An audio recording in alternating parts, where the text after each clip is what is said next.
بسم الله الرحمن الرحيم وإذ قال إبراهيم رب اجعل هذا البلد آمنا واجنبني وبني أن نعبد الأصنام۔ حضرت ابراہیم علیہ السلام کے نام پر یہ سورت ہے، اور ابتدائی سورت کے اندر بتایا گیا تھا کہ حضرت ابراہیم علیہ السلام کے نام پر اس سورت ہونے کی وجہ سے حضرت ابراہیم کا کچھ قصہ، اگرچہ بہت تھوڑا صحیح لیکن اس کا ذکر بطور لطیفہ۔ لطیفے کا مطلب وہ اردو زبان والا لطیفہ نہیں ہے، لطیفہ عربی زبان کا مطلب جس سے انسان کی حس سے لطافت جاگ جائے، انسان کی حس سے لطافت جاگ جائے۔ تو کہتے ہیں کہ کسی نے، استاد نے پوچھا کہ بھئی تمہارا نام کیا ہے؟ تو یہ شاگرد سے، شاگرد نے کہا میرا نام یوسف ہے۔ قاری صاحب نے اس کو کہا ٹھیک ہے، سورہ یوسف شروع سے آخر تک پڑھ کے سناؤ۔ اب تقریباً آدھے پارے سے بھی زیادہ، پونے پارے تک یہ سورت، اتنی بڑی سورت ہے، اس نے قاری صاحب کو پڑھ کر سنائی۔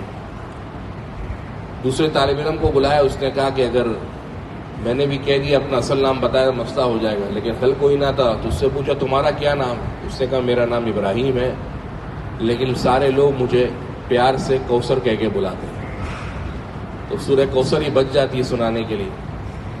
تو ابراہیم علیہ السلام کے نام پر یہ سورت تو چھوٹی سی ہے، لیکن اس کے اندر حضرت ابراہیم علیہ السلام کا یہ قصہ موجود ہے جس کا ذکر ان آیتوں کے اندر آ رہا ہے۔ حضرت ابراہیم علیہ السلام کی اللہ تعالیٰ سے دعا تھی کہ اللہ، اور یہ دعا انہوں نے اس وقت کی کہ جب حضرت ہاجرہ اور بیٹے حضرت اسماعیل کو اللہ کے حکم سے شام سے نکلے، اور شام سے نکل کر راستے کا سفر کرتے کرتے چلے گئے۔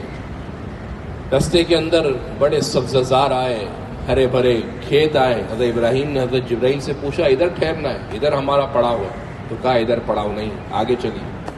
ایک ایسی زمین میں پہنچے جہاں پر کھیت کا کوئی نام و نشان نہیں تھا، نہ پانی کا وجود تھا، نہ کوئی آدم، نہ کوئی آدمزاد، نہ کوئی انسان، نہ کوئی چرند و پرند دکھ رہا تھا، نہ کوئی جانور دکھ رہے تھے، بالکل لق و بیابان صحرا تھا۔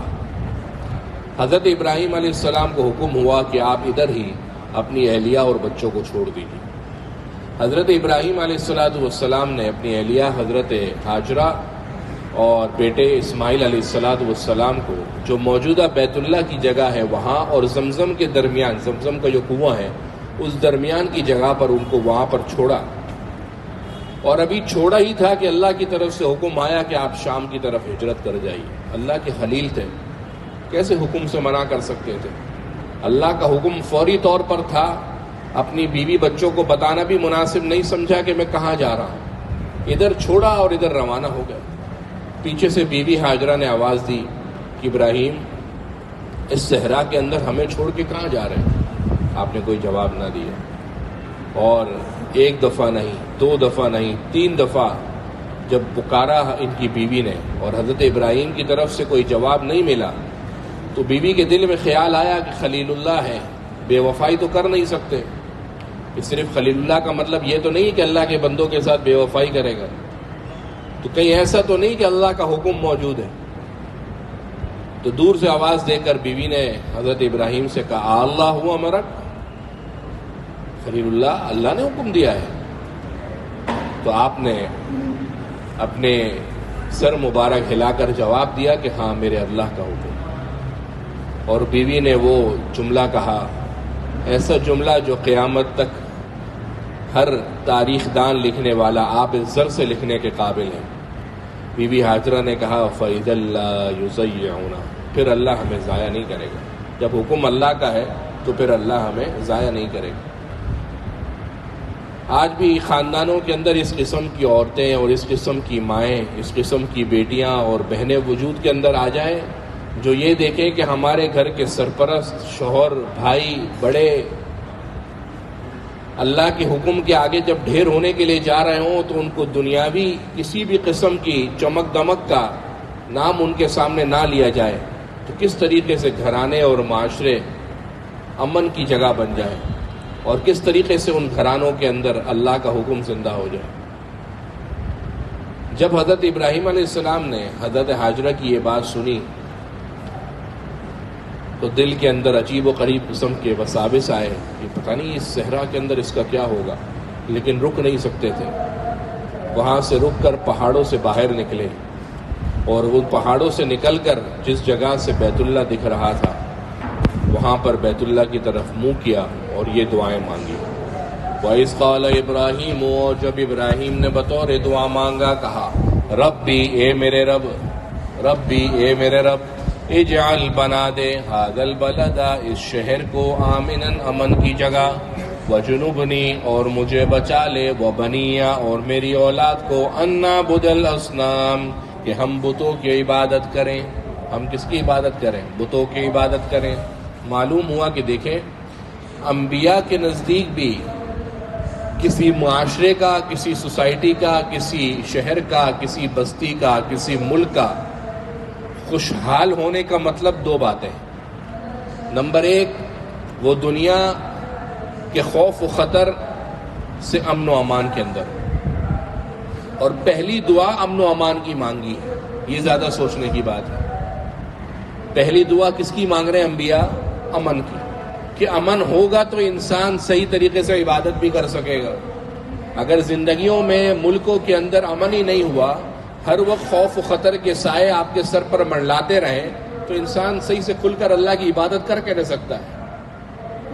اور دوسرے نمبر پر دعا مانگی کہ وجنبنی وبنیا اور بچا لیجئے مجھے، وبنیا اور میری اولاد کو، ان نعبد الاصنام کہ ہم بتوں کی عبادت کریں۔ ربی اے میرے رب، انہن اضللن کثیرا من الناس ان لوگوں نے بہت سے لوگوں کو گمراہ کر دیا، فمن تبعنی جنہوں نے میری بات مانی، فانہ منی بلا شبہ وہ مجھ سے ہے، ومن عصانی اور جس نے میری نافرمانی کری، فإن ربک غفور الرحیم تو فإنک غفور الرحیم بلا شبہ آپ معاف کرنے والے، رحم کرنے والے ہیں۔ وَإِذْ قَالَ إِبْرَاهِيمُ اور جب ابراہیم نے کہا ربی اے میرے رب، اجعل هذا البلد بنا لیجئے میرے شہر کو امن کی جگہ، وجنبنی اور بچا لیجئے مجھے اور میری اولاد کو، ان نعبد الاصنام کہ ہم بتوں کی عبادت کریں۔ ربی اے میرے رب، انہن اضللن کثیرا من الناس انہوں نے گمراہ کیا بہت سے لوگوں کو، فمن تبعنی فانہ منی جنہوں نے میری بات مانی وہ میرے میں سے ہی ہیں، یعنی ان کے لیے وعدہ مغفرت ہے۔ ومن عصانی اور جس نے میری بات نہیں مانی، فإنک غفور الرحیم تو بلا شبہ آپ معاف کرنے والے، رحم کرنے والے ہیں۔ معاف کرنے والے کا مطلب یہ ہے کہ یہ نہیں کہ جو نافرمان ہے یا کافر ہے اس کو اللہ معاف کر دے گا، نہیں۔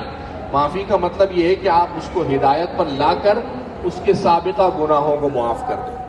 ومن عصانی اور جس نے میری بات نہ مانی، فإنک غفور الرحیم بلا شبہ معاف کرنے والے، رحم کرنے والے ہیں۔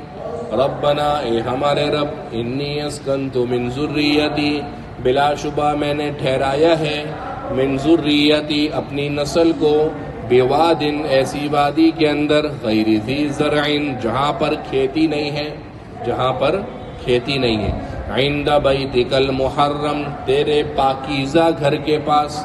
معلوم ہوا کہ اللہ کا گھر پہلے سے موجود تھا۔ حضرت ابراہیم نے پہلی دفعہ اللہ کے گھر کو نہیں بنایا جیسے عام لوگ یہ سمجھتے ہیں کہ حضرت ابراہیم نے پہلی دفعہ بنایا۔ پہلی دفعہ اس گھر کو بنانے والے حضرت آدم ہیں۔ ہاں، اس کی نئے نئے سرے سے تعمیر، بڑھا چڑھا کر، کم آگے پیچھے یہ ہوتی رہی ہے۔ اس کے معمر اول حضرت ابراہیم یہ نہیں ہے، کیونکہ اللہ کا گھر تو پہلے سے موجود تھا۔ عند بیتک المحرم آپ کے پاکیزہ گھر کے پاس، محترم گھر کے پاس۔ ربنا اے ہمارے رب، لیقیموا الصلاۃ تاکہ وہ نماز کو قائم کریں۔ معلوم ہوا کہ گھروں کو بسانا، معاشرے کو بسانا، سوسائٹی کا بسانا، اگر کم سے کم درجہ نماز کا قیام ہو، کم سے کم درجہ نماز کا قیام ہو، تو گویا انسانوں کی جماعت کو سب سے بڑی خوبی مل گئی۔ کم سے کم درجہ اگر ہر گھرانے کا ہر بندہ نمازی بن جائے تو گویا قرآن مجید کی اس آیت کی روح سے اس پورے گھرانے کو، اس معاشرے کو گویا خوبیاں ملنا شروع ہو گئی، کیونکہ نماز سب سے بڑی خوبی ہے، جامع المحاسن والکمالات ہے، سارے کمالات اللہ نے اس عبادت کے اندر جمع کر رکھے۔ ربنا اے ہمارے رب لیقیموا الصلاۃ تاکہ وہ نماز کو قائم کریں، فاجعل افئدۃ من الناس تو بنا دیجئے کچھ لوگوں کے دلوں کو، تہوی الیہم جو ان کی طرف رجوع کر سکے، جو ان کی طرف لوٹ سکے، وارزقہم من الثمرات اور نواز دیجئے ان کو پھلوں میں سے، لعلہم یشکرون تاکہ وہ شکر کریں۔ ربنا اے ہمارے رب انی اسکنتو بلا شبہ میں نے ٹھہرا دیا ہے، من ذریتی اپنی نسل کو، بواد ایسی وادی کے اندر، غیر ذی زرع جو جہاں کھیتی باڑی کوئی نہیں ہے، عند بیتک المحرم تیرے محترم اور پاکیزہ گھر کے پاس، ربنا اے ہمارے رب لیقیموا الصلاۃ تاکہ وہ نماز کو قائم کریں، فاجعل افئدۃ من الناس اے نبی اے اللہ آپ بنا دیجئے افئدۃ من الناس کچھ لوگوں کے دلوں کو، افئدہ دلوں کو، تہوی الیہم جو ان کی طرف مائل ہوں۔ اگر حضرت ابراہیم یہ دعا مانگ لیتے کہ اللہ لوگوں کے دلوں کو مائل کر دیجئے، تو کیا خیال ہے جب حج کا موسم آتا تو پاکستان میں کوئی بندہ پہ رہتا؟ سارے حاجی حج کرنے کے لیے چلے جاتے۔ دعا مانگی کچھ لوگوں کے دلوں کو، من الناس کچھ لوگوں کے دلوں کو وہاں کی طرف مائل کر دیجئے، کہ ان کے دلوں کا میلان تیرے گھر سے ایسا ہو جائے کہ وہ تیرے گھر آتے جاتے چکر لگاتے رہے۔ جن لوگوں کو اللہ نے مالی وسعت دی ہے تو ان کے لیے بہتر یہ ہے کہ کم سے کم درجہ سال میں ایک دفعہ اللہ کے گھر کی زیارت کریں، کم سے کم مالی وسعت استطاعت جن کے پاس ہے۔ یہ نہیں کہ مارکیٹ کا قرضہ لے کر چلے جائیں۔ آپ پر لوگوں کے پیسے نکلتے ہیں، قصبہ آ رہا ہے کہ بھائی ہمارے آپ پر پیسے نکلتے ہیں، اکاؤنٹ ریسیویبل ہے آپ کے پاس، آپ پیسے دے دو۔ گھر والے کہہ رہے نہیں حاجی صاحب تو حج کرنے کے لیے گئے، ایسے حج تو نامردود ہے، قابل قبول نہیں ہے۔ لیکن کم سے کم سال کے اندر اگر اللہ کی طرف سے استطاعت موجود ہو، وسائل مہیا ہوں، اگر نہیں ہے تو وہ تو کوئی مسئلہ نہیں، اگر ہوں تو بہتر ہے کہ آدمی اللہ کے گھر کے زیارت کو جائے۔ فَجْعَلْ أَفْئِدَةً مِّنَ النَّاسِ لوگوں کے دلوں میں سے بنا دیجئے، تہوی الیہم جو ان کی طرف مائل ہو جائیں، وَارْزُقْهُم مِّنَ الثَّمَرَاتِ اور ان کو نواز دیجئے، مِّنَ الثَّمَرَاتِ پھلوں میں سے، لَعَلَّهُمْ يَشْكُرُونَ تاکہ وہ شکر کریں۔ اب دیکھیے آج بھی اس ملک کے اندر کوئی کاشتکاری نہیں ہے، کوئی زراعت مکہ کے اندر نہیں ہے، کوئی کھیتی باڑی نہیں ہے، پہاڑ ہی پہاڑ، پہاڑ ہی پہاڑ، پہاڑ ہی پہاڑ۔ لیکن اس نبی کی اس دعا کی برکت سے پوری دنیا بھر کی ہر اچھی بہترین مزے کی کھائی جانے والی چیز آپ کو مکہ کے بازاروں میں مل جاتی ہے۔ درآمدات کا نظام مضبوط ہے، حالانکہ اپنا کوئی نہ صنعت میں کوئی کام ہے، نہ وہاں پر اپنا کوئی ذاتی ان لوگوں کا کام ہے، وہ تو صرف سیٹ ہے۔ سب کو عرب سیٹ ہے اور انہوں نے پوری دنیا کو اپنا غلام بنا لیا۔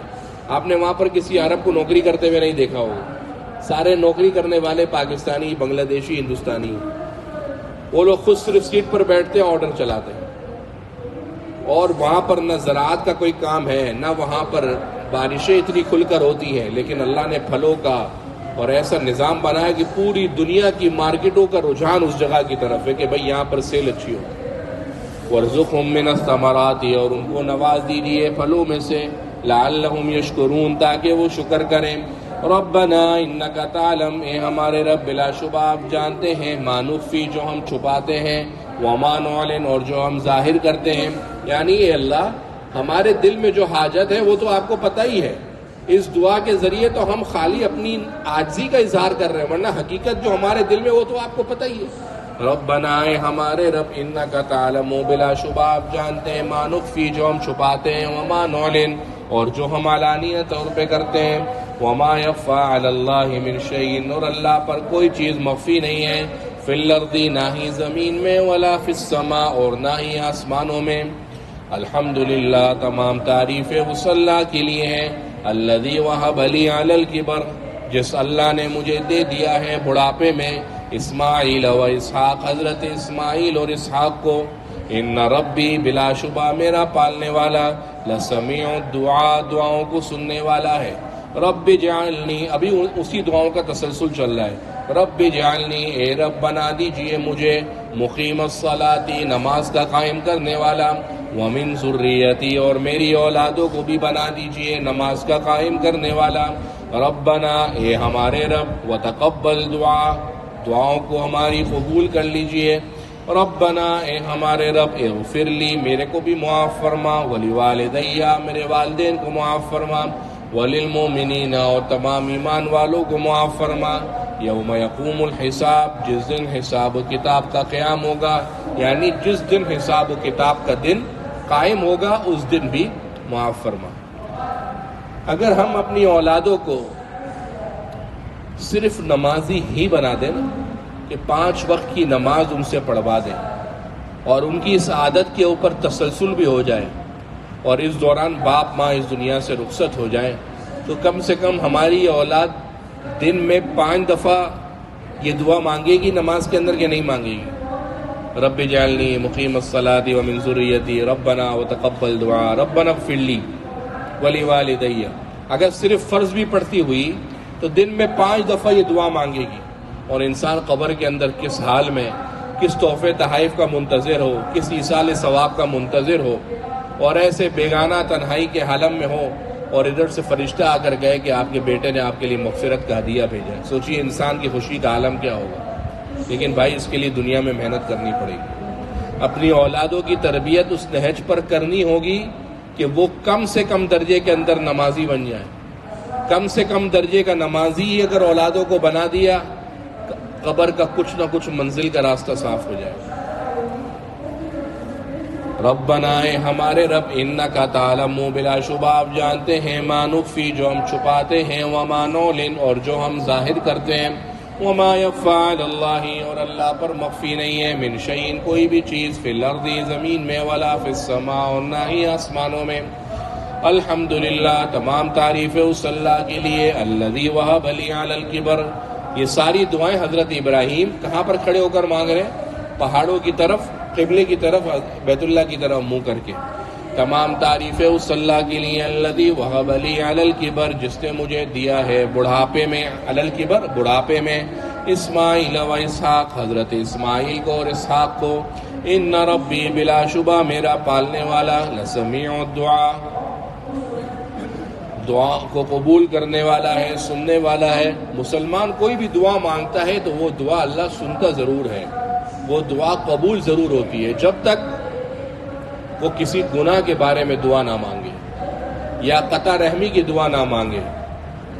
یہ دعا مانگ رہا ہو کہ میرے پڑوسی کے ساتھ کوئی گناہ ہو جائے، کوئی نقصان ہو جائے، جب تک اس قسم کی دعا مانگتا ہے، اس دعا نہیں مانگتا، اس کی دعائیں قبول ہوتی رہتی ہیں، اور اس وقت تک دعا قبول ہوتی رہتی ہے جب تک وہ لوگوں سے یہ نہ کہتا پھرے کہ دعوت فلم یغفر لی، کہ میں دعائیں مانگ رہا ہوں یار قبول ہی نہیں ہوتی۔ مفتی صاحب دعا کر دیں، بھائی دعا تو آپ بھی کر سکتے ہو، آپ کر لو۔ نہیں مفتی صاحب آپ کی قبول ہوتی ہے، یہ کیا بات ہوئی بھائی؟ آپ کو کیسے پتا مفتی صاحب کی قبول ہوتی ہے، آپ کی نہیں ہوتی؟ تو جب تک انسان یہ سمجھتا ہے نا کہ میری دعا قبول دوسرے کی ہو رہی ہے، میری نہیں ہو رہی، اس وقت اس کی دعا قبول ہونا چھٹ جاتی ہے۔ اور جب تک انسان سوچتا رہتا ہے کہ بھائی جیسے مفتی صاحب کی ہوتی ہے ہماری بھی قبول ہوتی ہے، کوئی مفتی صاحب کا خدا کوئی اور ہے اور ہمارا خدا کوئی اور ہے، اس میں کوئی شک یہ نہیں ہے کہ اللہ کے نیکوکار بزرگ بندوں سے دعائیں کرانی چاہیے، اس میں کوئی شک نہیں ہے، لیکن یہ سمجھنا کہ میری نہیں ہوتی ان کی ہوتی ہے غلط بات ہے۔ حدیث شریف میں ہے کہ انسان کی دعا، مسلمان کی دعا اس وقت تک قبول ہوتی رہتی ہے جب تک وہ یہ کہہ دے کہ میں دعا کرتا رہا لیکن قبول ہی نہیں ہو رہی۔ اور اسی طریقے سے دعاؤں کے اندر بعض اوقات دعائیں قبول ہوتی ہیں، لیکن دعاؤں کی قبولیت کا اپنا اپنا معیار اور طریقہ ہے۔ ہر معیار اور طریقے میں جو چاہیں آپ ابھی قبول ہو جائے ایسا تو نہیں ہوتا۔ ایسی دعائیں تو انبیاء کی بھی قبول نہیں ہوتی جیسے آپ سوچ رہے ہیں کہ آپ کی قبول ہو جائے۔ ہر دعا کا اپنا موقع اور اپنا محل ہوتا ہے، جب وقت آتا ہے تو قبول ہو جاتی ہے۔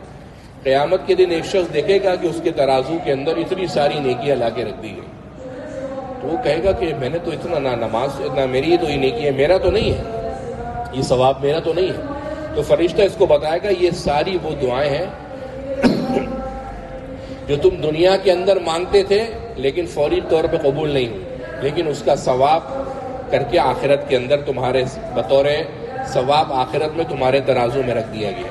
تو اس وقت یہ مسلمان بندہ کہے گا کہ کاش میں زندگی بھر دعا مانگتا رہتا اور میری ایک بھی قبول نہ ہوئی ہوتی، آج قیامت کے دن فائدہ ہو جاتا۔ رب اجعلنی، اے میرے رب مجھے بنا دے مقیم الصلاۃ، نماز کو قائم کرنے والا۔ اللہ کو پکارنے کے دو طریقے، ایک رب بھی یعنی میرا رب، اور ایک رب بنا ہمارے رب۔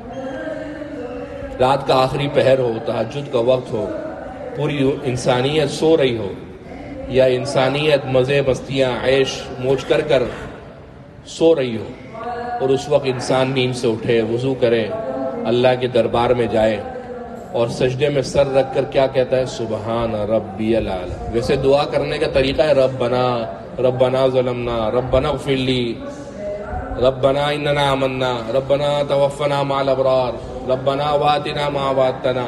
لیکن سجدے کے اندر انسان تہجد میں سر رکھتا ہے اور کہتا ہے سبحان ربی الاعلی، میرا رب۔ یہ جو اپنائیت کا احساس اللہ کو دکھاتا ہے نا، یہی وہ قبولیت دعا کا وقت ہے جس کی انبیاء تڑپ اور طلب اپنے دلوں میں رکھتے آئے۔ ربنا، ہمارے رب، اغفر لی، معاف فرما مجھے، ولی والدیہ، میرے والدین کو۔ اپنی ہر دعاؤں کے اندر والدین کو شمار رکھیں، ہر دعا کے اندر اپنے والدین کا حصہ رکھیں۔ کوئی دعا آپ کی ایسی نہ ہو جس کے اندر آپ دعا کریں اور والدین کو بھول جائیں۔